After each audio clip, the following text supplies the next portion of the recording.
നമസ്കാരം. ഇന്ന് എന്നോടൊപ്പമുള്ള അതിഥിയെ പരിചയപ്പെടുത്തുന്നതിൽ എനിക്ക് ഒത്തിരി സന്തോഷമുണ്ട്. കാരണം ഗ്ലോബലി തന്നെ പല മേഖലകളിലും തൻ്റെ കഴിവ് തെളിയിച്ച പ്രഗത്ഭനായ ഒരു വ്യക്തിയാണ് യോഗനാഥം ന്യൂസിൻ്റെ പ്രേക്ഷകർക്കായി ഇന്ന് ഞാൻ പരിചയപ്പെടുത്തുന്നത്. മറ്റാരുമല്ല, NS Pillai, IA and AS officer. Namaste sir. സാറിൻ്റെ കരിയർ ഗ്രാഫ് ഞാൻ പരിശോധിക്കുമ്പോൾ പറയാൻ ഒത്തിരിയുണ്ട്. അക്കൗണ്ടന്റ് ജനറൽ ഓഫീസറായി കേരള സിവിൽ സർവീസിലേക്ക് വരുന്നു. 95-ൽ UPSCയുടെ IA and AS പരീക്ഷ പാസ്സാകുന്നു. തുടർന്ന് ഡെപ്യൂട്ടി AG ആയി ചെന്നൈയിലേക്ക് പോകുന്നു. അതിനുശേഷം തദ്ദേശ സ്വയംഭരണ വകുപ്പിൽ ആദ്യത്തെ പെർഫോമൻസ് ഓഡിറ്റ് ഓഫീസറായി കേരളത്തിലേക്ക് 2000 മുതൽ 2006 വരെ കേരളത്തിൽ വർക്ക് ചെയ്യുന്നു. പിന്നീട് തിരിച്ച് ഒഡീഷയിലേക്ക് പോകുന്നു. അതിനുശേഷം 2010-ൽ സീനിയർ ഡെപ്യൂട്ടി AG ആയി കേരളത്തിലേക്ക് തിരിച്ചു വരുന്നു. 2011-ൽ വാട്ടർ അതോറിറ്റി അക്കൗണ്ട്സ് മെമ്പറായിരിക്കുന്നു. 2012 മുതൽ 15 വരെ ഛത്തീസ്ഗഡ് AG ആയി പോകുന്നു. അതിനുശേഷം 15 മുതൽ 18 വരെ കേരള KSEB ഫിനാൻസ് ഡയറക്ടറായി ഇരിക്കുന്നു. 2018 മുതൽ 21 ജൂലൈ വരെയുള്ള സമയത്ത് KSEBയുടെ ചെയർമാൻ ആകുന്നു. ആ സമയത്താണ് പ്രളയവും കോവിഡും പോലുള്ള വ്യാധികളെല്ലാം കേരളത്തെ വിഴുങ്ങുന്നത്. അതെല്ലാം അദ്ദേഹം വളരെ തന്മയത്വത്തോടു കൂടി തന്നെ ടാക്കിൾ ചെയ്ത് മുന്നോട്ട് പോയി. അതിനുശേഷം 2021 ജൂലൈയിൽ പ്രിൻസിപ്പൽ AG ആയി റിട്ടയർ ചെയ്യുന്നു. അന്ന് 2022 ഏപ്രിൽ മുതൽ ഇപ്പോൾ വരെ അദ്ദേഹം കേരള മാരിടൈം ബോർഡ് ചെയർമാനായി തുടരുന്നു. കരിയർ ഗ്രാഫ് പറയാൻ ഒത്തിരി ഉണ്ട്. ഒന്ന് ശ്വാസം എടുത്തു ഞാൻ. അതിനുശേഷം പിന്നീട് അദ്ദേഹത്തോട് തന്നെ ചോദിച്ചറിയേണ്ട ഒത്തിരി കാര്യങ്ങളുണ്ട്. UNOയിൽ അദ്ദേഹം വർക്ക് ചെയ്തിട്ടുണ്ട്. പാകിസ്ഥാൻ ഹൈക്കമ്മീഷനിൽ വർക്ക് ചെയ്തിട്ടുണ്ട്. ഇറാൻ, കുവൈറ്റ് എംബസികളിൽ വർക്ക് ചെയ്തിട്ടുണ്ട്. ഇതൊക്കെ ഒരു വലിയ എക്സ്പീരിയൻസിൻ്റെ ഒരു ബുക്കാണ് എൻ്റെ മുന്നിലിരിക്കുന്നത്. ആ പുസ്തകത്താൾ നമുക്ക് തുറക്കാം. ഓരോന്നായി പറഞ്ഞു തുടങ്ങും. സാർ, എവിടെ നിന്നാണ് സാറ് കരിയർ സ്റ്റാർട്ട് ചെയ്തത്? അപ്പോൾ അശ്വതി പറഞ്ഞതുപോലെ ഞാൻ ആദ്യമേ 1987 ഒരു ഓഫീസറായിട്ട് CAG നടത്തിയ ഒരു എക്സാമിനേഷൻ ഡയറക്റ്റായിട്ട് റിക്രൂട്ട് ചെയ്തൊരു ഓഫീസറായിട്ട് തിരുവനന്തപുരത്ത് AG's ഓഫീസിൽ ജോലിക്ക് കയറുന്നു.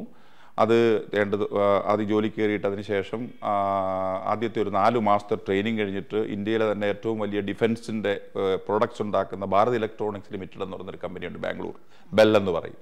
അതിലെ ഇൻറ്റേർണൽ ഓഡിറ്റിലേക്ക്, അതിൻ്റെ ഗവൺമെൻറ് ഓഡിറ്റ് സെറ്റപ്പ് ഉണ്ട് അവിടെ. ആ ഗവൺമെൻറ് ഓഡിറ്റിൽ പോകുന്നു. 2-3 വർഷം ഭാരത് ഇലക്ട്രോണിക്സ് ലിമിറ്റഡിൻ്റെ ഓഡിറ്റ് കഴിഞ്ഞ് പൂർത്തിയായി തിരിച്ചു കേരളത്തിലേക്ക് ട്രാൻസ്ഫർ ആയി വരുന്നു. കേരളത്തിലെ ഒട്ടുമിക്ക പബ്ലിക് സെക്ടർ സ്ഥാപനങ്ങൾ ഞാൻ ഓഡിറ്റ് ചെയ്തിട്ടുണ്ട്. അതിൽ KSRTCയും KSEBയും കാഷ്യൂക്കോ ഡെവലപ്മെൻറ്റ് കോർപ്പറേഷനും കെൽട്രോണും തുടങ്ങിയ പല സ്ഥാപനങ്ങളും ഞാൻ ഓഡിറ്റ് ചെയ്തിട്ടുണ്ട്. അത് അങ്ങനെ ഇരിക്കെ 95-ൽ UPSCയിലെ I&AS വേണ്ടി എക്സാമിൻ നടക്കുന്നു. ആ എക്സാം പാസ്സാവുന്നു.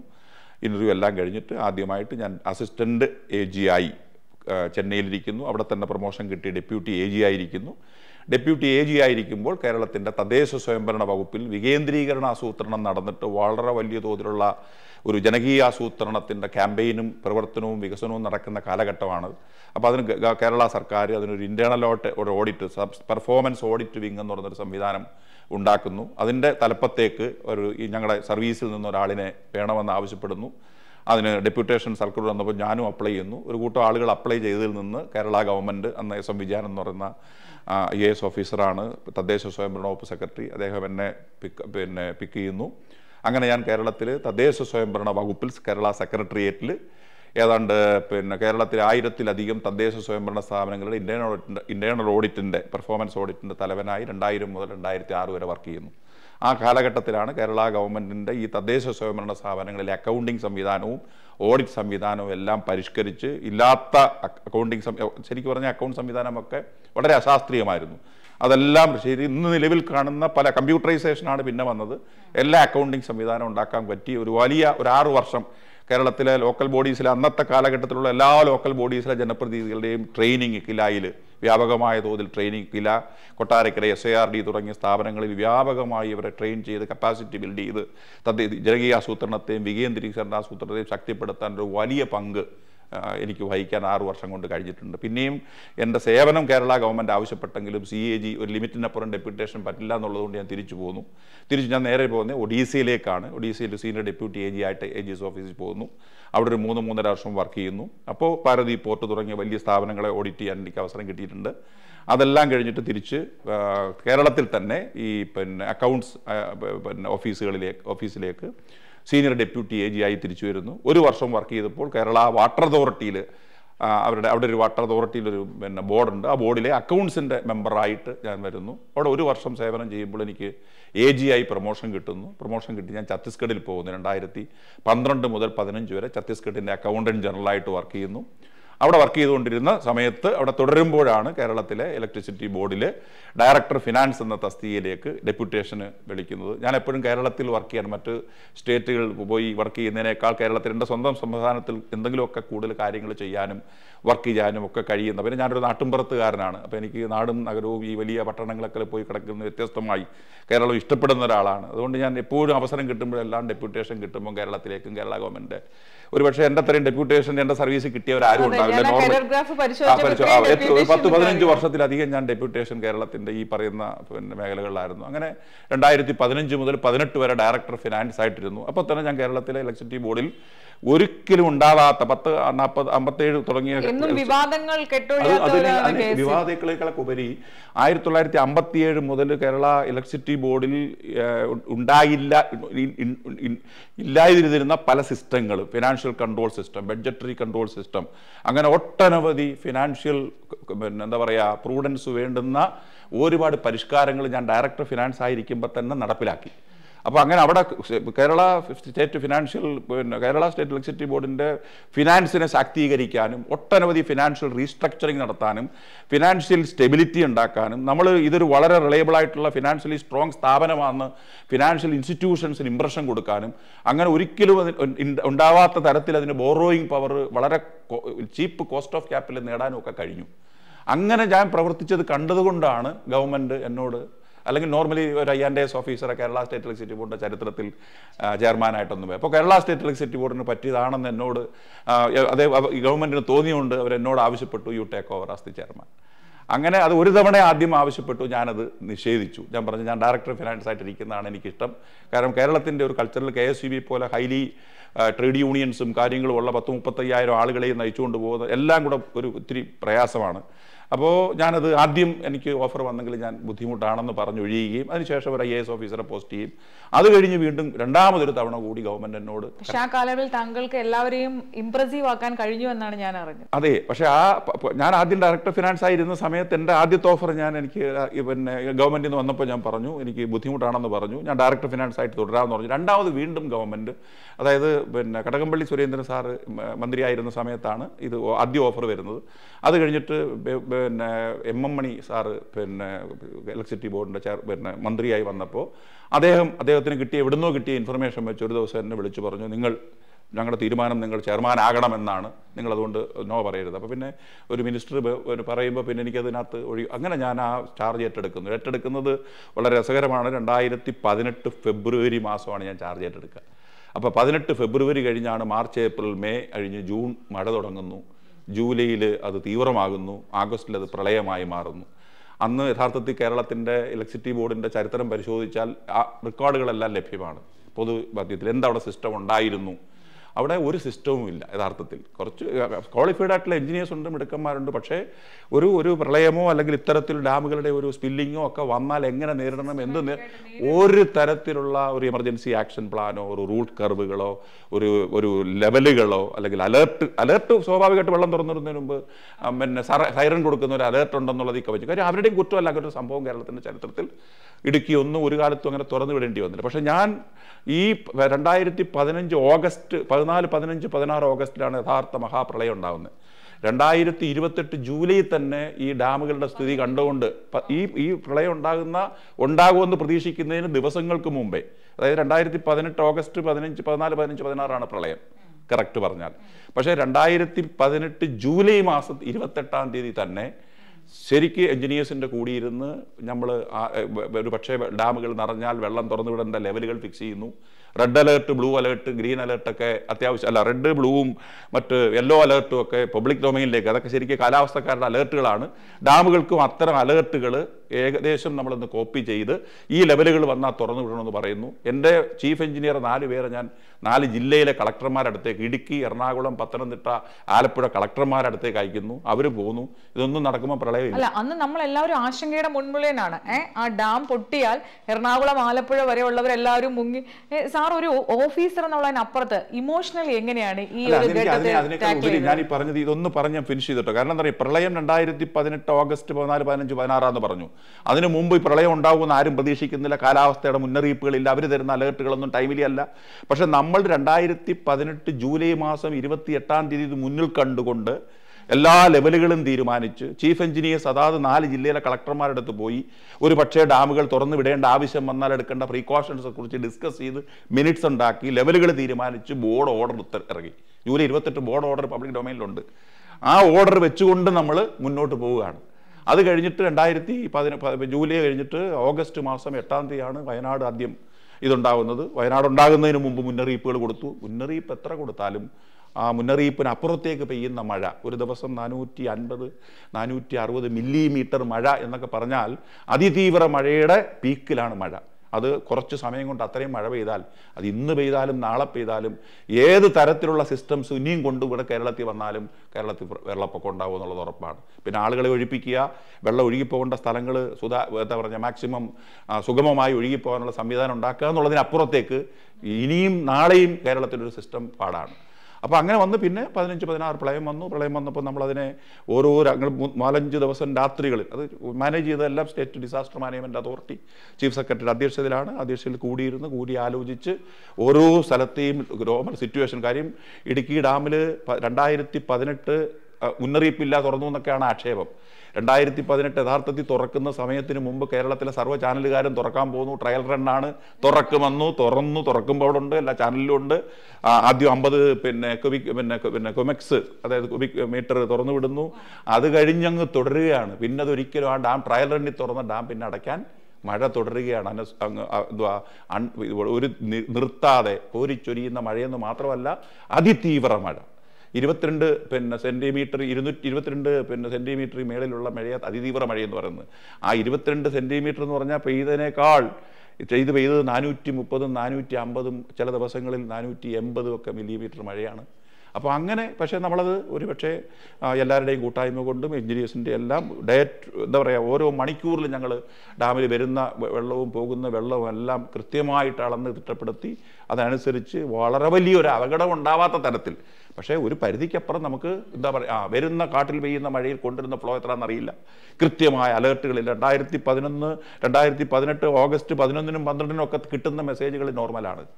പക്ഷേ എങ്കിലും നമ്മുടെ ടു ദ ബെസ്റ്റ് ഓഫ് അവർ എബിലിറ്റി അതുണ്ടായി. അതിനുശേഷം 19 കേരളത്തിൽ എല്ലാ പ്രളയത്തിനെ നേരിടാനുള്ള സിസ്റ്റംസ് ഉണ്ടായി. എമർജൻസി ആക്ഷൻ പ്ലാൻ ഉണ്ടായി, റൂൾ കർവുകളുണ്ടായി. ഞാൻ വീണ്ടും പറയുന്നത്, എല്ലാ സിസ്റ്റംസ് ഇപ്പോൾ ഇന്ന് KSEBിയിൽ ഉണ്ടെങ്കിൽ കൂടി അന്ന് പെയ്തതുപോലെ മഴ ഇനി ആവർത്തിച്ചാൽ ഡാമുകൾ തുറക്കും, നദികൾ നിറയും. പിന്നെ ഇതേ ഉള്ളൂ, നദികളൊന്നും നിറഞ്ഞു നിൽക്കാതെ ഡാം മാത്രം നിറഞ്ഞിട്ട് തുറന്നു വിട്ടാൽ 2000, 1000, 3000 കൊമിക്സ് തുറന്നു വിട്ടാലും പെരിയാറിൽ 9 മീറ്റർ ഡേഞ്ചർ ലെവൽ, അത് ഒഴുകി അങ്ങ് പോകും. പക്ഷേ പെരിയാർ 9 മീറ്റർ ഉയർന്നു നിൽക്കുമ്പോൾ ഭയങ്കരമായ മഴയും പെയ്ത് ഡാം നിറഞ്ഞാൽ ആ ഡാമിൽ നിന്ന് സ്പില്ല് വരേണ്ടി വരും. ഡാം എന്ന് വെച്ചാൽ നമ്മൾ എന്ത് പറയുമ്പോഴും 2 കാര്യമാണ്. ഒന്ന്, ഡാം സേഫ്റ്റി എന്നാണ് പറയുക. കേരള KSEBിയുടെ കീഴിലുള്ള ഓർഗനൈസേഷൻ്റെ പേര് ഡാം സേഫ്റ്റി ഓർഗനൈസേഷൻ എന്നാണ്. അതിന് ഡാമിൻ്റെ സേഫ്റ്റിയാണ് മുഖ്യം. നേരത്തെ പറഞ്ഞോണം, എന്തെങ്കിലും ഡാമിന് പറ്റിയാൽ ഉണ്ടാകാവുന്ന അപകടം ഒരു വെള്ളം തുറന്നു വിടുന്നതിൻ്റെയൊക്കെ അതിനേക്കാൾ അതിഭീകരമാണ്. ഡാമിൻ്റെ സേഫ്റ്റി ഒരു പരിധിക്കപ്പുറം ഡാമിൽ ഓവർഫ്ലോ ചെയ്യാൻ പറ്റില്ല. അതുകൊണ്ട് നമ്മളെന്താ ചെയ്യുന്നത്, നിയന്ത്രിച്ചുകൊണ്ട് താഴത്തെ ലെവലും കൂടെ നോക്കിക്കൊണ്ട് കൺട്രോൾ ചെയ്യുന്നത് ഏറ്റവും ശാസ്ത്രീയമായി ചെയ്തു എന്നാണ് ഇപ്പോഴും എൻ്റെ. അത് വേൾഡ് ബാങ്ക് ടീം വന്ന് അവരൊരു ഓഡിറ്റ് നടത്തിയിട്ട് അവർ പരിശോധിച്ചിട്ട് അവർ അപ്രീസിയേഷൻ ലെറ്റർ തന്നു. You manage the dam well. Central water commission, നിങ്ങൾക്കറിയാം, കേരള ഗവൺമെൻറ് ഇതെല്ലാം കഴിഞ്ഞിട്ട് സെൻട്രൽ വാട്ടർ കമ്മീഷൻ വന്ന് അവർ ഡേറ്റ കളക്ട് ചെയ്ത് വളരെ വിശദമായ ഓഡിറ്റ് നടത്തിയിട്ട് എൻക്വയറി നടത്തിയിട്ട് അവർ റിപ്പോർട്ട് തന്നു. അത് ഡാം കൊണ്ട് ഒരിക്കലും പ്രളയം ഉണ്ടായിട്ടില്ല, rather it has controlled or attenuated flood എന്ന കണ്ടെത്തൽ. അത് കഴിഞ്ഞിട്ട് IIT മദ്രാസിൻ്റെ പഠനമുണ്ട്. പിന്നെ കേരളമാണ്, നമുക്കറിയാം, നമുക്ക് ആരെയും കുറ്റപ്പെടുക, അഭിപ്രായ സ്വാതന്ത്ര്യം എല്ലാവർക്കും ഉണ്ട്, ആർക്കും എന്തും പറയാം. പക്ഷേ ഇപ്പോഴും ഞാൻ കേരളത്തിലെ ഏതൊരു വ്യക്തിയോടും ഡാമിനെക്കുറിച്ച് ആധികാരികമായിട്ട് അറിയാവുന്ന, ഞാൻ സിവിൽ എഞ്ചിനീയർ അല്ല, പക്ഷേ ഞാൻ പഠിച്ച പഠനം വെച്ചുകൊണ്ട് ഏത് ആളിലൂടെ ഏത് പബ്ലിക് ഡൊമൈനിലും വിത്ത് എൻ്റെ കയ്യിലുള്ള ഡോക്യുമെൻറ്റ്സ് വെച്ചുകൊണ്ട് ഞാനെടുത്ത തീരുമാനം വെച്ചുകൊണ്ട് 1-to-1 ഏത് ക്വസ്റ്റ്യനും ഉത്തരം പറയാൻ ഞാൻ തയ്യാറാണ്. ഞാൻ ചെയ്തതിനപ്പുറം ഇത് കേരളത്തിൽ ജീവിച്ചിരുന്ന ഏതെങ്കിലും ഒരുത്തിന് ചെയ്യാൻ കഴിയുമായിരുന്നോ എന്ന്. ഞാനല്ല, എൻ്റെ planning and decision making is always by government. അതങ്ങനെ മാനേജ്. അത് കഴിഞ്ഞ് കോവിഡ് എന്ന് പറയുന്നൊരു മഹാമാരി വന്നു, വലിയ പ്രതിസന്ധി വന്നു. പക്ഷെ അതൊക്കെ ഞാൻ അതിനിടയ്ക്ക് ഡയറക്ടർ ഫിനാൻസ് ആയിട്ട് ബിൽഡപ്പ് ചെയ്ത ഒരു ഫിനാൻഷ്യൽ സ്റ്റെബിലിറ്റിയും ഒരു സ്ട്രെങ്ത് ഉണ്ട് KSEBിക്ക്. ആര് എത്ര കോടി കേരള ഗവൺമെൻറ് കിട്ടുന്നതിൻ്റെ ഇരട്ടി പൈസ KSEBിക്ക് ലോൺ തരാൻ ആളുകൾ തയ്യാറാണ്. ഗവൺമെൻറ് ഓഫ് ഇന്ത്യയുടെ റൂറൽ ടിപ്പിക്കൽ കോർപ്പറേഷൻ എന്ന് പറഞ്ഞ REC, PFC, ഇന്ത്യയിലെ പ്രധാനപ്പെട്ട ബാങ്കുകൾ തമ്മിൽ മത്സരിച്ചിട്ടുണ്ട് KSEBിക്ക് പണം തരാൻ. അത്ര നല്ല ശാശ്വതമായ എന്താ പറയുക ഫിനാൻഷ്യൽ സ്റ്റെബിലിറ്റി KSEBിക്ക് ഉണ്ടാക്കാൻ എനിക്ക് കഴിഞ്ഞിട്ടുണ്ട്. അതിൻ്റെ ഒരു ഗുണം ഇനി അടുത്ത 5-6 വർഷത്തേക്ക് കൂടെ നിൽക്കും. അതുപോലെ മാനേജ് ചെയ്ത് പോയാൽ KSEB ലാഭത്തിൽ ടാരിഫ് പോലും റിവൈസ് ചെയ്യാതെ KSEB ലാഭത്തിൽ കൊണ്ടുപോകാൻ തരയുന്ന തരത്തിലേക്ക് അതിനെ നമ്മൾ കോവിഡ് വന്നിട്ടും പ്രളയം വന്നിട്ടും ഒക്കെ നമ്മൾ മാറ്റിയെടുത്ത് വളരെ സന്തോഷവാനായിട്ടാണ് ഞാൻ തിരിഞ്ഞു നോക്കുമ്പോൾ ഒത്തിരി എനിക്ക് സന്തോഷമേ ഉള്ളൂ. ഞാൻ ചെയ്തതൊക്കെ എൻ്റെ ഒരു കഴിവിൻ്റെ ഒരു പക്ഷേ അങ്ങനെ ആ ഒരു പ്രതിസന്ധിയൊക്കെ തരണം ചെയ്ത് നിന്നതുകൊണ്ട്. അല്ലെങ്കിൽ ഞാൻ നോർമലി ഒരു AG's ഓഫീസിൽ ഒന്നും സാധാരണ AGമാരൊന്നും അങ്ങനെ ഒരു പബ്ലിക് ഡൊമൈനിൽ വരുന്നവരല്ല, പബ്ലിക് വിസിബിലിറ്റി കിട്ടുന്നവരല്ല. ഒരു AG ആയിട്ട് വന്നു, അവിടെ തന്നെ ഒരു പ്രിൻസിപ്പൽ AG ആയിട്ടിരിക്കും, റിട്ടയർ. അങ്ങനെ ഒരുപാട് കാലഘട്ടത്തിൽ AGമാരും പ്രിൻസിപ്പൽ AGയും വന്ന് റിട്ടയർ ചെയ്ത് പോയവരുണ്ട്. അത്തരത്തിൽ ആരും ശ്രദ്ധിക്കാതെ പോകുന്ന ഒരു സീനിയർ ഓഫീസറായി പോകേണ്ട ഞാൻ ഒരു പക്ഷേ ഈ പറയുന്ന ഒരു കേരള പബ്ലിക്, പിന്നെ ഞാൻ പക്ഷേ തദ്ദേശ സ്വയംഭരണ വകുപ്പിൽ എന്തില്ല ആ കാലഘട്ടത്തിലിരുന്ന എല്ലാ പഞ്ചായത്ത് പ്രസിഡന്റുമാർക്കും, 1000-ലധികം പഞ്ചായത്ത് പ്രസിഡന്റുമാർക്കും മുനിസിപ്പാലിറ്റിക്കും പഞ്ചായത്ത് സെക്രട്ടറിമാർക്കും ബ്ലോക്ക് പ്രസിഡന്റുമാർക്കും ഒക്കെ ഞാൻ ക്ലാസ് എടുത്ത് പഠിപ്പിച്ചവർക്കല്ല എന്നെ അറിയാം.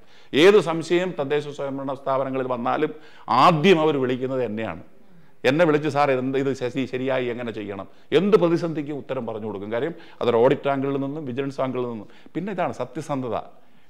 ഒരാളിൻ്റെയും ഒരു പൈസയും ആഗ്രഹിക്കാതെ ജീവിതം പബ്ലിക് എന്താ പറയുക public life should be transparent and അത് വളരെ ട്രൂത്ത്ഫുൾ ആയിരിക്കണം. അതുകൊണ്ട് നമുക്ക് ഒരു വെസ്റ്റഡ് ഇൻട്രസ്റ്റും ഇല്ലാതെ ഉറപ്പായി ഏതൊരാളിൻ്റെ ഏത് പ്രതിസന്ധിക്കും നമുക്ക് പരിഹാരം കണ്ടെത്താൻ ഞങ്ങൾ ഓഡിറ്റുകാരാണ്, അതുകൊണ്ട് കഴിയും. അത് അങ്ങനെ ചെയ്തു കഴിഞ്ഞാൽ അവർ സേഫുമാണ്. അങ്ങനെ ഒരു വലിയ അഡ്വൈസറായിട്ട് ലോക്കൽ ബോഡീസിൽ അഡ്വൈസറായിട്ട് ഒരു 5 വർഷം ഞാൻ അത് ഓഡിറ്റാണ് ചെയ്യുന്നതെങ്കിൽ പോലും even I was rendering advises. അതുകൊണ്ട് എൻ്റെ തിരിഞ്ഞു നോക്കുമ്പോൾ I am very happy in this one. Sir, അതിനുശേഷം പിന്നെ ഞാൻ ഈ മാരിടൈമിൻ്റെ ഇതിലേക്ക് വരുന്നതിന് മുന്നേ ആയിട്ട് AG ആയിട്ടിരിക്കുന്ന സമയത്ത് തന്നെ പിന്നെ പാകിസ്ഥാൻ ഹൈക്കമ്മീഷണറായി പോയിട്ടുണ്ട്. അതുപോലെ തന്നെ ഇറാൻ, കുവൈറ്റ് എംബസികളിൽ ഓഡിറ്റ് ചെയ്യാൻ പോയിട്ടുണ്ട്. ഈ ഒരു എക്സ്പീരിയൻസ് ഒക്കെ എങ്ങനെയാണ്? അതായത് 2009 ഞാൻ ഒറീസയിൽ സീനിയർ ഡെപ്യൂട്ടി ആയി ഇരിക്കുമ്പോഴാണ് നമ്മുടെ ഈ UN ഓഡിറ്റ് CAG ഏറ്റെടുക്കും. കൺസോളിഡേറ്റഡ് ഫണ്ട് ഓഫ് ഇന്ത്യയിൽ നിന്ന് ലോകത്തെവിടെ പണം പോയി വിനിയോഗിച്ചാലും അത് പരിശോധിക്കേണ്ട കോൺസ്റ്റിറ്റ്യൂഷൻ അനുസരിച്ചുള്ള ഓഡിറ്റർ CAG ആണ്. DPC എന്ന ആക്ട് എന്ന് പറഞ്ഞൊരു ആക്ടും ഉണ്ട്. അപ്പോൾ അങ്ങനെ പിന്നെ ഉള്ള ഓഡിറ്റ് ദൗത്യം എന്നുള്ള നിലയിൽ ഓഡിറ്റ് ഡിപ്പാർട്ട്മെൻറ്റിൽ മിടുക്കന്മാരെയാണ് എടുത്ത് ഫോറിൻ അസൈൻമെൻറ്റ് കൊടുക്കുക. അക്കൂട്ടത്തിൽ എനിക്ക് ആദ്യത്തെ അസൈൻമെൻറ്റ് കിട്ടുന്നത് പാകിസ്ഥാൻ ഹൈക്കമ്മീഷൻ, കുവൈറ്റ്, ഇറാൻ എംബസികൾ ഓഡിറ്റ് ചെയ്യാൻ ഒരു 3 മാസം നീണ്ടു നിൽക്കുന്ന ഒരു ഓഡിറ്റ് ടീമിൻ്റെ തലവനായി എന്നെ സെലക്ട് ചെയ്യും. ഞങ്ങൾ പോയി വളരെ വിശദമായ ഈ 3 രാജ്യങ്ങൾ എംബസി വിശദമായ ഓഡിറ്റ് നടത്തി. ഒരുപാട് പ്രമാദമായ ഒബ്ജക്ഷൻസ് ഒക്കെ നമ്മൾ കണ്ടെത്തി. ഓഡിറ്റ് ഈ പണം ദുരുപയോഗം ചെയ്യുന്നതിനെ സംബന്ധിച്ചുള്ള കണ്ടെത്തി റിപ്പോർട്ടുകൾ സമർപ്പിച്ചിട്ടുണ്ട്. അങ്ങനെ എനിക്ക് ആ ഒരു ഇൻ്റർനാഷണൽ അസൈൻമെൻറ്റ് കിട്ടിയിട്ടുണ്ട്. അത് കഴിഞ്ഞിട്ട് ഞാൻ ഛത്തീസ്ഗഡിൽ AG ആയി ഇരിക്കുമ്പോഴാണ് 2012 അല്ല ഞാൻ തിരുവനന്തപുരത്ത് സീനിയർ ഡെപ്യൂട്ടി AG ആയി വന്നെന്ന് പറഞ്ഞല്ലോ. തിരുവനന്തപുരത്ത് സീനിയർ ഡെപ്യൂട്ടി AG ആയി വന്നിരിക്കുമ്പോഴാണ് നമ്മുടെ പിന്നെ യുണൈറ്റഡ് നേഷൻസിൻ്റെ ഈ ഓഡിറ്റ് CAG ഏറ്റെടുക്കുന്നത്. വേൾഡ് ഫുഡ് പ്രോഗ്രാമിൻ്റെ ഓഡിറ്റ് പല ഏജൻസി ഉണ്ട്. അത് ഓഡിറ്റ് CAG എൻട്രസ്റ്റ് ചെയ്ത് CAG ഓഡിറ്റ് ഏറ്റെടുക്കുന്നതിന് മുമ്പ് തന്നെ യുണൈറ്റഡ് നേഷൻസ് വേൾഡ് ഫുഡ് പ്രോഗ്രാമിൻ്റെ പിന്നെ ഗവേണിംഗ് ബോഡി CAGയോട് പറയുന്നു, ഞങ്ങളുടെ ഈ ഫുഡ് ഈ കെനിയയിലെ സൊമാലിയയിലൊക്കെ കൊടുക്കുന്ന വേൾഡ് ഫുഡ് എയ്ഡ് അൽഷബാബ് എന്ന് പറയുന്ന ടെററിസ്റ്റുകൾ ഡൈവേർട്ട് ചെയ്യുന്നു. ഫുഡ് ഈ അർഹിക്കുന്ന ഈ ഹംഗ്രി മൗത്തുകളിൽ എത്തുന്നില്ല. അതിനെക്കുറിച്ച് CAG വളരെ വിശദമായൊരു പഠനം നടത്തി റിപ്പോർട്ട് സമർപ്പിക്കണമെന്ന് യുണൈറ്റഡ് നേഷൻസിൻ്റെ ഒരു മോണിറ്ററിംഗ് ഗ്രൂപ്പ് വേൾഡ് ഫുഡ് പ്രോഗ്രാമിനോട് ആവശ്യപ്പെടുകയും വേൾഡ് ഫുഡ് പ്രോഗ്രാം CAGയോട് ആവശ്യപ്പെടുകയും CAG എൻ്റെ സ്പെഷ്യൽ ടാസ്ക് ഫോഴ്സ് രൂപീകരിക്കുകയും അതിൽ എന്നെ ഒരു മെമ്പറായി മെറിറ്റ് അനുസരിച്ച് സെലക്ട് ചെയ്യും. ഞങ്ങൾ അങ്ങനെ റോമിൽ പോയി അതിൻ്റെ പ്രിലിമിനറി എൻക്വയറി 2 ആഴ്ച നടത്തുന്നു ഹെഡ്ക്വാർട്ടേഴ്സിൽ. അത് കഴിഞ്ഞിട്ട് നേരെ ഈ സൊമാലിയയിൽ പോകാൻ പറ്റില്ല. അവിടെ it is a lawless country, ക്ലാനുകൾ അവിടെ ഭരിക്കുക, പല തലത്തിലുള്ള വിഭാഗീയതയുണ്ട്. അതുകൊണ്ട് മൊഗാഡിഷു ഒക്കെ ഹൈലി പിന്നെ ടെററിസ്റ്റ് പ്രോണായിട്ടുള്ള ഏരിയയാണ് അൽഷബാബ്. അപ്പോൾ അതിൻ്റെ കൺട്രി ഓഫീസ് എന്ന് പറയുന്നൊരു ഓഫീസ് നെയ്റോബിയിലാണ്. അങ്ങനെ ഞങ്ങൾ നെയ്റോബി പോയി മൊഗാഡിഷുവിൽ നിന്ന് ആളുകളെ വരുത്തി ഫുഡ് ഡൈവേർഷനെ കുറിച്ച് വളരെ വിശദമായ അന്വേഷണം നടത്തി. ഓഡിറ്റ് അല്ലാതെ ശരിക്കും ഒരു ഇൻവെസ്റ്റിഗേഷനാണ്. ഇൻവെസ്റ്റിഗേഷൻ നടത്തി വളരെ വിശദമായ റിപ്പോർട്ട് UN ബോഡിക്ക് നമ്മൾ കൊടുത്ത് ആ UN ബോഡി അത് വളരെ വിശദമായി ചർച്ച ചെയ്തിട്ട് നടപടികൾ എടുത്തിട്ടുണ്ട് ഈ ഫുഡ് ഡൈവേഷനെ കുറിച്ച്.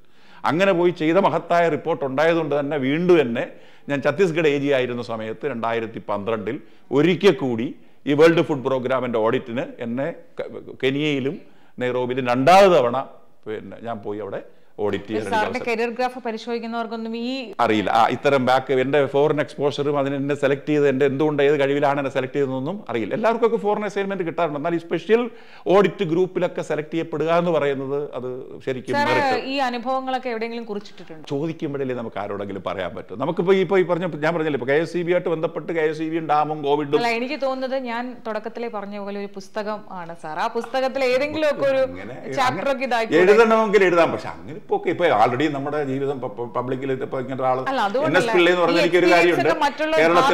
കേരളത്തിലെ ഈ പറഞ്ഞ ഒരുപാട് ബ്യൂറോക്രാറ്റ്സുകളെ എടുത്താൽ ഞാനൊരു നല്ല വിസിബിലിറ്റി കിട്ടിയ ഒരു ബ്യൂറോക്രാറ്റാണ്. അത് KSEB കൊണ്ട് മാത്രമല്ല, 2000 മുതൽ എക്സ്പീരിയൻസ് ഒക്കെ ഇതൊക്കെ എനിക്ക് തോന്നുന്നു ഭാവിയിൽ നമുക്ക് വേണമെങ്കിൽ തീർച്ചയായിട്ടും കുട്ടികൾക്കൊക്കെ അത് ഉപയോഗപ്പെടും എന്നുള്ളതാണ് എനിക്ക് തോന്നിയത്. എനിക്കുള്ളത് യുണൈറ്റഡ് നേഷൻസിന്റെ തന്നെ ഈ ഇന്റർനാഷണൽ അറ്റോമിക് എനർജി ഏജൻസി VNIല് അതിന്റെ ഓഡിറ്റ്, അത് ഫിനാൻഷ്യൽ ഓഡിറ്റ് ആണ്. അത് സ്പെഷ്യൽ മെറിറ്റ് ഒന്നുമല്ല, ഫിനാൻഷ്യൽ ഓഡിറ്റ്. അത് CAG Indian international atomic energy ഏജൻസിയുടെ ഓഡിറ്റ് CAGക്ക് കിട്ടുന്നു. CAG അതിനകത്ത് ഓഡിറ്റ് ചെയ്യാൻ വേണ്ടി അതിന്റെ വാർഷിക സ്റ്റേറ്റ്മെന്റ്, ധനകാര്യ സ്റ്റേറ്റ്മെന്റുകളുണ്ട്. അത് ഇന്റർനാഷണൽ അക്കൗണ്ടിങ് സ്റ്റാൻഡേർഡ് ഉണ്ട്, പബ്ലിക് അക്കൗണ്ട് സിസ്റ്റം ഉണ്ട്. ആ പബ്ലിക് അക്കൗണ്ട് സിസ്റ്റം ഓഡിറ്റ് ചെയ്യാനുള്ള ട്രെയിനിങ് എല്ലാം കിട്ടി ഞാൻ പോകുന്നു. അങ്ങനെ 2 തവണ ആ ഓഡിറ്റ് ചെയ്യാൻ VNI പോയി IAEAയുടെ ഓഡിറ്റ് ചെയ്ത ആ ഒരു അനുഭവം എനിക്കുണ്ട്. അതിൻ്റെ ഭാഗമായിട്ടല്ല ഞാൻ ഒരുപാട് വിദേശ രാജ്യങ്ങളിൽ പോയിട്ടുണ്ട്. അതിനടുത്തുള്ള ഹംഗറി, അല്ലെങ്കിൽ പിന്നെ എന്താ പറയുക, പിന്നെ മറ്റേ ചെക്കോസ്ലോവേക്കിയ, ചെക്ക് റിപ്പബ്ലിക്, സ്ലോവേക്കിയ. പിന്നെ KSEBയിലിരുന്ന സമയത്ത് വിദേശ ഇതുമായിട്ട് ബന്ധപ്പെട്ട് ഒരു പവർ സെക്ടർ ഇതുമായിട്ട് ബന്ധപ്പെട്ട് പിന്നെ ഫ്രാൻസ്, ജർമ്മനി, സ്വിറ്റ്സർലൻഡ് തുടങ്ങിയ രാജ്യങ്ങളിലൊക്കെ പോയി ഒരുപാട് പഠിക്കാനും ട്രെയിനിങ്ങിനും അങ്ങനെ നല്ലൊരു എക്സ്പോഷർ ജീവിതത്തിൽ, ഔദ്യോഗിക ജീവിതത്തിൽ കിട്ടി. അതെല്ലാം ഒരു എക്സ്പീരിയൻസ് ആക്കി മാറ്റുകയും ആ എക്സ്പീരിയൻസിൽ നിന്ന് ഏത് ഗവൺമെൻറ് സ്ഥാപനത്തെയും ഏറ്റവും സുതാര്യമായി സിസ്റ്റമാറ്റിക്കായിട്ട് ഒരു ലോ വയലേഷനും ഇല്ലാതെ within the framework of constitution, acts and rules കൊണ്ടുപോകാൻ ഏറ്റവും ഭംഗിയായി ഒരു അറിവ് എനിക്ക് സംബന്ധിച്ചത് ഈ കഴിഞ്ഞ 34-35 വർഷത്തെ ഈ വിവിധ അസൈൻമെൻറ്റുകളും അതിൽ ഞാൻ ചെയ്ത ഹാർഡ് വർക്കും ഓരോരുത്തരും നമ്മൾ പഠിക്കുക. നമുക്ക് ഒരു സീനിയർ ബ്യൂറോക്രാറ്റ് എന്നുള്ള നിലയിൽ താഴെ നിലയിൽ വരുന്ന ഒപ്പിട്ട് പോകാം. അതിനപ്പുറത്തേക്ക് എന്താണ് ചെയ്യേണ്ടതെന്നുള്ളതിൻ്റെ A to Z നമ്മൾ പഠിച്ച് മനസ്സിലാക്കി പോയി കഴിഞ്ഞാൽ നമുക്ക് ഏത് കാര്യവും കാര്യക്ഷമമായിട്ട് ചെയ്യാനും നമ്മുടെ കീഴിലുള്ള ആളുകളെ അത് പഠിപ്പിച്ച് മനസ്സിലാക്കി ചെയ്യാനും. അപ്പോൾ എൻ്റെ കൂടെ വർക്ക് ചെയ്യുന്നവർ ഹാപ്പിയാണ്, കാര്യം അവർ പഠിക്കും. അങ്ങനെ ഒരു ഗുണം എൻ്റെ ജീവിതത്തിൽ എനിക്കുണ്ടായിട്ടുണ്ട്. സാർ, ഈ ഫിനാൻസ് എന്നൊക്കെ പറയുമ്പോഴേ ഈ സാധാരണക്കാരെ ഞങ്ങളെ പോലെ എനിക്കൊക്കെ സ്വാഭാവികമായിട്ടും ഒരു പേടിയുള്ളൊരു വിഷയമാണ്. സാർ എങ്ങനെയാണ് ഈ വിഷയത്തിൽ ഇത്ര ഇൻട്രസ്റ്റ് ആയിട്ട്, എങ്ങനെയാണ് ഈ CA ചാർട്ടേഡ് അക്കൗണ്ടന്റൊക്കെ ലെവലിലേക്കൊക്കെ വരാൻ എങ്ങനെയാണ് ഈ വിഷയത്തോട് താല്പര്യം തോന്നിയത്? എങ്ങനെയാണ് ചെറുപ്പകാലത്ത്? ഓഡിറ്റ് ചെയ്യുന്ന ഏത് ഒരു രാജ്യത്തിൻ്റെ സമ്പത്തായാലും കേന്ദ്ര സംസ്ഥാന ഗവൺമെൻറ്റുകളുടെ പോലും നമുക്കറിയാം ഇന്ത്യൻ ഭരണഘടനയിൽ ബേസിക്കായിട്ട് എഴുതി വെച്ചിരിക്കുന്ന പ്രധാനപ്പെട്ട 2 പ്രോസസ്സുകളുണ്ട്. അതിലൊരു പ്രോസസ്സ് ഇലക്ഷനാണ് ജനാധിപത്യത്തിൽ. രണ്ടാമത്തെ ഏറ്റവും വലിയ പ്രോസസ്സ് ഒരു ആനുവൽ ഫിനാൻഷ്യൽ സ്റ്റേറ്റ്മെൻറ്റ് ഉണ്ടാക്കുക, അതിനകത്ത് നിന്നുകൊണ്ട് പണം അത് നിയമസഭ പാസ്സാക്കി കൊടുക്കുക, അല്ലെങ്കിൽ ലോക്സഭ പാസ്സാക്കി കൊടുക്കുക, അത് വോട്ടർ ചാർജ് എന്ന് പറയുന്ന കാറ്റഗറിയിൽ പെടുത്തുക, അതിനകത്ത് നിന്ന് കാര്യം ക്യാപിറ്റൽ ഈസ് സ്കേഴ്സ് ഉള്ള പിന്നെ അമൂല്യമായ സാധനമാണ് മൂലധനം. അതിനെ രാജ്യത്തിൻ്റെ ഡെവലപ്മെൻറ്റിന് വേണ്ടി ഏറ്റവും കാര്യക്ഷമമായിട്ട് ഉപയോഗിക്കണമെങ്കിൽ ഫിനാൻഷ്യൽ കൺട്രോൾ വേണം. ആ കൺട്രോൾ തുടങ്ങുന്ന പാർലമെൻറ്റിൽ നിന്ന് നിയമസഭയിൽ നിന്നാണ്. അതിൽ നിന്ന് പിന്നെ ഫിനാൻഷ്യൽ പ്രൊപ്രൈറ്റി എന്ന് പറയുന്നത് അടിസ്ഥാനമായിട്ട് പഠിപ്പിക്കുന്നത്, ഞങ്ങളെ ഓഡിറ്റുകാരെ പഠിപ്പിക്കുന്നത്, നിങ്ങൾ പണം ചെലവഴിക്കുമ്പോൾ, നിങ്ങളൊരു പബ്ലിക് സെർവൻ്റ് എന്നുള്ള നിലയിൽ പണം ചെലവഴിക്കുമ്പോൾ നിങ്ങളുടെ പോക്കറ്റിൽ നിന്ന് സ്വന്തം ആവശ്യത്തിന് ചെലവഴിക്കുന്ന യുക്തിയും ബുദ്ധിയും ഉപയോഗിച്ച് ചെലവഴിക്കണം. When you spend public money, spend as if you are spending from your pocket. So all the due diligence you should exercise when you spend public money. അതിൻ്റെ ഫിനാൻഷ്യൽ ബേസിക് ആയിട്ടുള്ളൊരു കാനനാണ്, അല്ലെങ്കിൽ തത്വമാണ്. അത് വെച്ചുകൊണ്ട് നമ്മൾ ഓരോ സ്ഥാപനത്തിലേക്ക് പോകുമ്പോൾ എവിടെ നിന്നാണ് ഫിനാൻസ് വരുന്നത്, ടാക്സ് എന്താ, നോൺ ടാക്സ് എന്താ, ഇത് പിരിക്കാനുള്ള മാൻഡേറ്റ് എന്താ, ഭരണഘടന എന്ത് പറഞ്ഞിരിക്കുന്നു, ഇതിനെക്കുറിച്ചൊക്കെ ഞങ്ങൾക്ക് ആധികാരികമായ ട്രെയിനിങ് കിട്ടിയിട്ടുണ്ട്. അതുകൊണ്ട് ആ കാര്യങ്ങളെക്കുറിച്ചൊക്കെ ആരേക്കാൾ നല്ല ഭംഗിയായിട്ട് ആധികാരികമായിട്ട് പറയാൻ കഴിയും. പിന്നെ സംസ്ഥാനത്തിൻ്റെ കേന്ദ്രത്തിൻ്റെ എല്ലാം ഫിനാൻസിൻ്റെ സ്റ്റേറ്റ്മെൻറ്റുകൾ തയ്യാറാക്കുന്നത് അത് പിന്നെ AG ആണ്. AG ഓരോ സ്റ്റേറ്റിലെ AGയും CAGയുമാണ് വരവ് ചെലവ് കണക്കുകൾ ഉണ്ടാക്കുന്നു. ബഡ്ജറ്റ് നിയമസഭ പാസ്സാക്കി അല്ലെങ്കിൽ ലോക്സഭ പാസ്സാക്കി കഴിഞ്ഞാൽ ബഡ്ജറ്റിൽ വെച്ചിരിക്കുന്നതിന് അനുകൃതമായിട്ടാണോ പണം ചെലവഴിച്ചിരിക്കുന്നത്, ആ ബഡ്ജറ്റിനെ എക്സീഡ് ചെയ്തിട്ടുണ്ടോ, ബഡ്ജറ്റിനകത്ത് എക്സസ് എക്സ്പെൻഡിച്ചർ ഉണ്ടോ, ഇതൊക്കെ ഭരണഘടനയിൽ ആർട്ടിക്കിളുകൾ വിശദീകരിച്ച് പറയുന്നുണ്ട്. സ്റ്റേറ്റിലാണെങ്കിൽ 202, 203, 245 എന്നൊക്കെ പറഞ്ഞ ആനുവൽ ഫിനാൻഷ്യൽ സ്റ്റേറ്റ്മെൻറ്റ്, പിന്നെ എന്താ പറഞ്ഞാൽ ഫിനാൻസ് ബില്ല്, അതേപോലെ എക്സസ് എക്സ്പെൻഡിച്ചർ, ഇതിൻ്റെയൊക്കെ റെഗുലറൈസ്, ഇതെല്ലാം പറയുന്നു. ഇതൊക്കെ ആധികാരികമായി പഠിക്കുകയും ട്രെയിനിങ് കിട്ടുകയും അത് പ്രാക്ടിക്കലായിട്ട് ഓഡിറ്റിലിരുന്ന് കൈകാര്യം ചെയ്യുകയും അക്കൗണ്ട്സിലിരുന്ന് കമ്പൈൽ ചെയ്യുകയൊക്കെ ചെയ്തതുകൊണ്ട് സ്റ്റേറ്റ് ഫിനാൻസിനെ കുറിച്ചും സെൻട്രൽ ഫിനാൻസിനെ കുറിച്ചും ഗവൺമെൻറ് ഫിനാൻസിനെ കുറിച്ചും ഞങ്ങൾക്ക് നല്ല ധാരണയുണ്ട്. കൂടാതെ ഈ പബ്ലിക് സെക്ടറിലൊക്കെ ഞങ്ങളുടെ ഇനിഷ്യൽ പീരീഡിൽ ഓഡിറ്റിന് പോയുണ്ട്. ബേസിക്കലി ഞാനൊരു കൊമേഴ്ഷ്യൽ പോസ്റ്റ് ഗ്രാജുവേറ്റ് ഉള്ളതുകൊണ്ട് പബ്ലിക് സെക്ടർ അക്കൗണ്ടിങ് നല്ലോണം അറിയാം. ഈ ഇൻ്റർനാഷണൽ അസൈൻമെൻറ്റിന് പോയിട്ടുണ്ട്. ഇൻ്റർനാഷണൽ അക്കൗണ്ടിങ് സ്റ്റാൻഡേർഡുകളെല്ലാം അത്യാവശ്യം അറിയാം. അതുകൊണ്ട് ഏത് രംഗത്തും ഫിനാൻസും ഓഡിറ്റും അക്കൗണ്ട്സും അതുമായി ബന്ധപ്പെട്ട പിന്നെ ലോയും നല്ലോണം. കാര്യം ഞങ്ങൾക്ക് ബേസിക്കായിട്ട് ലോ ഫുൾ ആയിരിക്കും. അതായത് ഞങ്ങളൊരു കംപ്ലയൻസ് ഓഡിറ്റ് എന്ന് പറയുന്നൊരു കൺസെപ്റ്റ് ഉണ്ട്. ഏത് കാര്യം ആര് പണം ചെലവഴിച്ചാലും it should be in compliance with the act or rule or constitution. അപ്പോൾ അതെല്ലാം വെച്ചിട്ടൊരു ബേസിക് ഫ്രെയിമുണ്ട്. ആ ഫ്രെയിം ഞങ്ങൾക്ക് നല്ല ഒരു ശക്തി തരുന്നതാണ്. എന്താ പറയുക, പിന്നെ എഡ്യൂക്കേഷനാണ്. അതിൽ നിന്ന് ഞങ്ങൾക്ക് ഏത് തരം സ്ഥാപനങ്ങളെയും ഭംഗിയായി നിർവഹിച്ച് നടത്താനും അങ്ങനെ അല്ലാത്ത സ്ഥാപനങ്ങളെ ഓഡിറ്റ് ചെയ്യുമ്പോൾ അത്തരം കുഴപ്പങ്ങളും കുറ്റങ്ങളും കണ്ടെത്താനും പ്രോപ്പർ അഡ്വൈസ് കൊടുക്കാനും കഴിയും. അത് പിന്നെ ഒരു വളരെ വർഷത്തെ എക്സ്പീരിയൻസ് തീർച്ചയായിട്ടും ഉണ്ട്. ഈ മാരിടൈം ബോർഡിലേക്ക് വരുവാണെങ്കിൽ അതെങ്ങനെ എൻജോയ് ചെയ്യുന്നു ഇപ്പോൾ?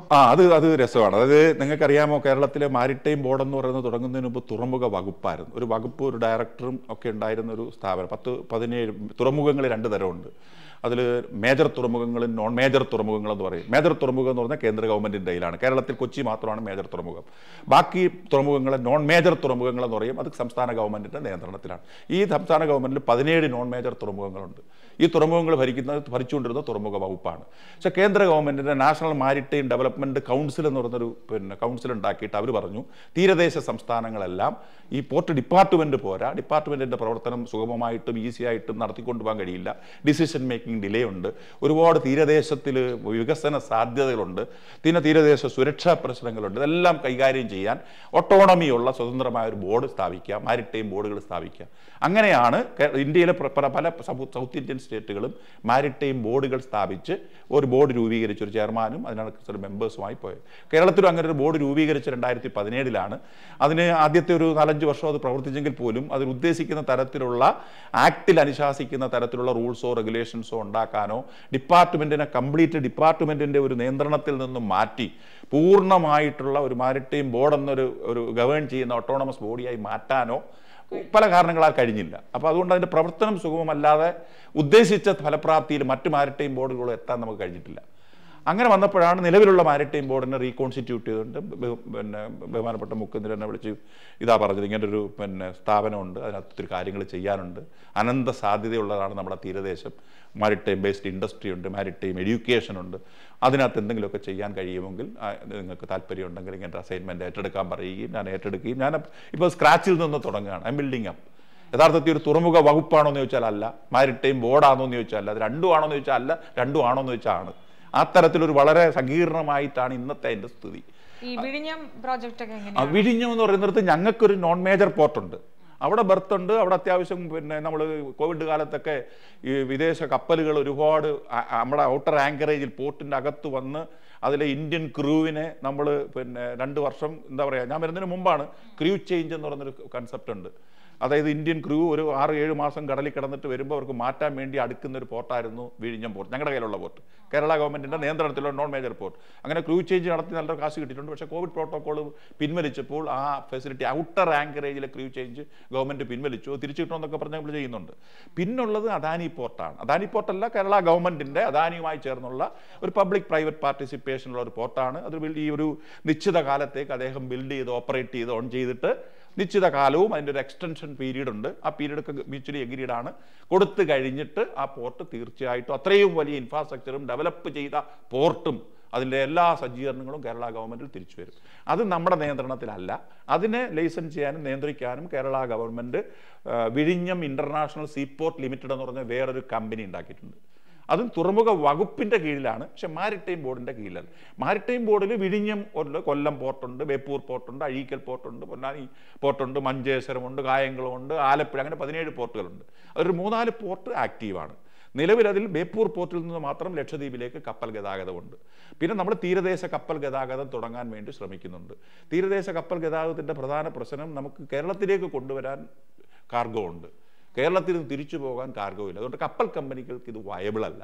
അപ്പോൾ അതിന് നമ്മൾ ചില വലിയ ഗവൺമെൻറ് തലത്തിലൊക്കെ ചില എന്താ പറയുക മാൻഡേറ്ററി ഉത്തരവുകളൊക്കെ ഇറക്കി ഹസാഡസ് ഗുഡ്സ് അതേപോലെ മറ്റ് പബ്ലിക് സെക്ടർ ഗുഡ്സൊക്കെ കടലിൽ കൂടെ കൊണ്ടുപോകണമെന്ന് നിർബന്ധമായും ഉത്തരവ് ഇറക്കുകയും റോഡ് ട്രാഫിക് കുറയ്ക്കാനും കാർബൺ എമിഷൻ കുറയ്ക്കാനും റോഡിലെ കൺജഷനൊക്കെ കുറയ്ക്കാൻ ഒരുപാട് കഴിയും. അതുപോലെ കോസ്റ്റ് ഓഫ് ട്രാൻസ്പോർട്ടേഷൻ കടൽ വഴി പോയ കുറവാണ്. അതിന് ഒരുപാട് സാധ്യതകളുണ്ട്. പക്ഷേ cargo is A major issue. അതിൽ ഞങ്ങൾ ചില നടപടികളുമായി മുന്നോട്ട് പോവുകയാണ്. പ്രത്യാശയുണ്ട്, പ്രതീക്ഷയുണ്ട്. അത് ചെയ്താലല്ലേ അറിയാൻ പറ്റൂ. വെറുതെ ഇരുന്നാൽ ഒന്നും ആവില്ല, വെറുതെ ഇരിക്കാം. എന്തെങ്കിലുമൊക്കെ ചെയ്താലേ നമുക്ക് പല കാര്യങ്ങളും ചെയ്യാൻ പറ്റും. പിന്നെ നമ്മൾ ക്രൂയിസ് ഷിപ്പിങ്ങിനൊക്കെ ഇപ്പം ഗവർണർ അഡ്രസ്സിൽ പറഞ്ഞിട്ടുണ്ട്. നമ്മൾ 4 പോർട്ടുകൾ കേന്ദ്രീകരിച്ച് ക്രൂയിസ് ഷിപ്പ് നടത്താനുള്ള നടപടികൾ നമ്മൾ കൊച്ചിൻ ഷിപ്പ്യാർഡുമായിട്ട് ആലോചിച്ചിട്ട് 100-200 പേർക്ക് യാത്ര ചെയ്ത് 4-5-6 മണിക്കൂർ കടലിൽ പോയി എൻജോയ് ചെയ്ത് തിരിച്ചു വരത്തക്ക രീതിയിൽ തൊഴിലവസരം ഉണ്ടാവും. അത് പിന്നെ നമുക്ക് കേരള ഗവൺമെൻറ്റിന് GST ഉണ്ടാവും, മാരിടൈം ബോർഡിനൊരു വരവാവും. അത് ഓപ്പറേറ്റ് ചെയ്യുന്ന സ്ഥലങ്ങളിൽ മറ്റ് ആക്സിലറി ആയിട്ട് ഒരുപാട് ആളുകൾക്ക് ചെറിയ അങ്ങനെയൊക്കെ ഉള്ള സംരംഭങ്ങളൊക്കെ ആയിട്ട് നമ്മൾ പല കാര്യങ്ങളും മനസ്സിലുണ്ട്, പ്ലാനുണ്ട്. പിന്നെ എന്താ പറഞ്ഞ പല കാര്യങ്ങളും നമ്മൾ ഉദ്ദേശിക്കുന്ന സ്പീഡിൽ ചെയ്യാൻ ഇപ്പോൾ KSCBയിൽ ഇരുന്നത് പോലെ എനിക്ക് ഒരുപാട് കാര്യങ്ങൾ ചെയ്യാൻ. കാര്യം നിങ്ങളുടെ കയ്യിൽ വിഭവമുണ്ട്, മാനുഷിക വിഭവമുണ്ട്, സാമ്പത്തികമുണ്ട്, പവറുണ്ട്. ഇവിടെ ഈ പ്രശ്നം മാനുഷിക വിഭവം ഇല്ല, പവറും കുറവാണ്. അതുകൊണ്ട് അതൊക്കെ ഗവൺമെൻറ്റിനെ ബോധ്യപ്പെടുത്തിയിട്ടുണ്ട്. പക്ഷേ മാറ്റം വരുത്തിക്കൊണ്ട് നല്ല രീതിയിൽ മുന്നോട്ട് പോകാൻ കഴിയും. ഒരുപാട് കാര്യങ്ങൾ ചെയ്യാൻ കഴിയുമെന്നുള്ള പ്രതീക്ഷ നമുക്ക് വേണമല്ലോ. പ്രതീക്ഷയോടുകൂടി മുന്നോട്ട് പോവുകയാണ്. ഇപ്പം നമ്മൾ കരിയർ കാര്യങ്ങളെക്കുറിച്ച് കുറേ പറഞ്ഞു. എനിക്ക് താങ്കളുടെ ലൈഫിൽ എങ്ങനെയാണ്, എവിടെയായിരുന്നു ജനിച്ചതും വളർന്നതും? ഞാൻ കൊല്ലം ജില്ലയിലെ മുഖത്തല എന്ന് പറയുന്നൊരു ഗ്രാമപ്രദേശത്തിലാണ് ജനിച്ചത്. എൻ്റെ അച്ഛനൊരു സ്കൂൾ ടീച്ചറായിരുന്നു, ഹെഡ് മാസ്റ്ററായിരുന്നു. ഞങ്ങൾ 7 പേരുണ്ട്. അതിൽ ഏറ്റവും വിദ്യാഭ്യാസത്തിൽ ഉന്നതിയിലെത്തിയത് ഞാനാണ്. എൻ്റെ വൈഫ് ഒരു ഹൗസ് വൈഫാണ്. 2 പെൺകുട്ടികളാണ്. മൂത്താൾ കൊമേഴ്സിൽ പോസ്റ്റ് ഗ്രാജുവേഷൻ കഴിഞ്ഞിട്ട് എക്സാമിനേഷനൊക്കെ എഴുതിക്കൊണ്ടിരിക്കുന്നു. രണ്ടാമത്തെ ആൾ ESI മെഡിക്കൽ കോളേജിൽ MBBS കഴിഞ്ഞിട്ട് ഇപ്പോൾ PGയുടെ നീറ്റ് വേണ്ടി പ്രിപ്പയർ ചെയ്യുന്നു. ശരിക്കും എൻ്റെ പെർമനൻറ്റ് റെസിഡൻസ് മുഖത്തല തന്നെയാണ്. എൻ്റെ സർവീസ് റിട്ടയർ ചെയ്ത് കഴിഞ്ഞാൽ ഞാൻ ആ ഗ്രാമത്തിൽ പോയി തന്നെ വസിക്കും.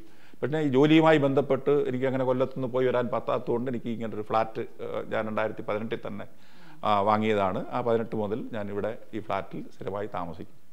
എന്നാലും ഞാൻ എപ്പോഴും ഗ്രാമം ആസ്വദിച്ചപ്പെടും.